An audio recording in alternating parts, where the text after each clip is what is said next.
Mercredi 19 août, au Théâtre de Verdure de la Benne, un concert-spectacle était organisé. De la musique live, des cracheurs de feu, des danseuses et des cavaliers, découvrez l'univers du groupe Opus Doria. Mercredi 19 août, au Théâtre de Verdure de la Benne, une troupe de musique traditionnelle ouvrait la soirée avec leur cornemuse. Une soirée hors du temps où le groupe Opus Doria nous a menés dans un voyage où se côtoient musique et spectacle.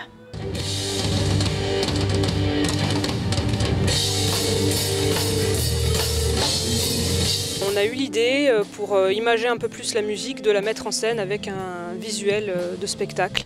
Donc en l'occurrence, on avait des amis cavaliers, artistes équestres professionnels. Donc on en a discuté avec eux et on a monté donc ce projet. On a rajouté des artistes du feu, de la danse, voilà, et on a essayé de faire en sorte que vraiment il y ait une cohérence, une cohésion entre le spectacle et la musique. Sachant qu'au début, c'est plutôt le visuel donc, du spectacle qui s'est adapté aux morceaux qui existaient déjà, et que sur le prochain album, il y a des morceaux qui ont été composés en pensant aussi au spectacle. On leur fait écouter la musique et puis ils nous proposent ce qu'eux ils peuvent faire, ce qu'ils imaginent. Moi je leur parle aussi un petit peu des textes, de l'univers, de l'ambiance, on discute vraiment ensemble et en fonction de ce qu'ils proposent, voilà, on essaie d'adapter. Ça s'est fait comme ça, naturellement. On a commencé à faire un clip ensemble avec le costume de Loïc Flueur, c'est un costume de serpentine. Et puis après, on a rajouté des élèves. Moi, elles aiment beaucoup ce que font les musiciens d'Opus Doria, donc elles sont partantes à 100% pour participer à un tel projet.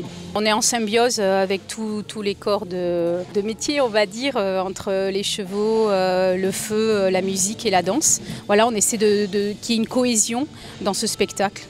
On répète séparément et ensuite on se rassemble et bon, comme on a les minutages, en général ça tombe bien, on a juste quelques petits réajustements à faire, mais en général tout roule, ça coule naturellement. Sachant que les numéros sont adaptés au lieu, au terrain, aux contraintes aussi, aux contraintes du lieu. C'est vrai que là on est dans un contexte un peu particulier sur un théâtre de verdure, donc la piste pour les chevaux est magnifique, mais manque un petit peu de place peut-être par rapport à ce qu'on pourrait aussi envisager éventuellement de faire en plus gros. Donc on s'est adapté à 4 cavaliers, on propose différents tableaux avec une chorégraphie adaptée un peu par rapport aux morceaux forcément, mais aussi à l'espace. On va essayer d'occuper un maximum et puis voilà, en corrélation avec les artistes qui sont à pied aussi avec le feu, les danseuses et puis forcément le groupe de musique. Voilà, c'est surtout avant tout une aventure humaine à la base et puis voilà, ça se concrétise vraiment avec ce beau spectacle.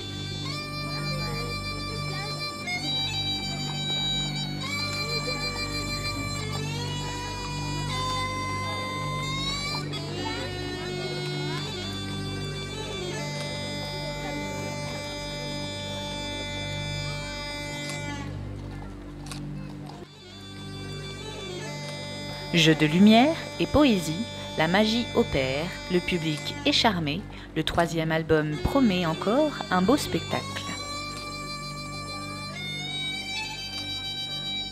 Le 3e album à venir en 2016, ça va être un album concept, c'est-à-dire qu'il va raconter l'histoire d'un navigateur qui va voyager dans un vaisseau volant, gothico-steampunk.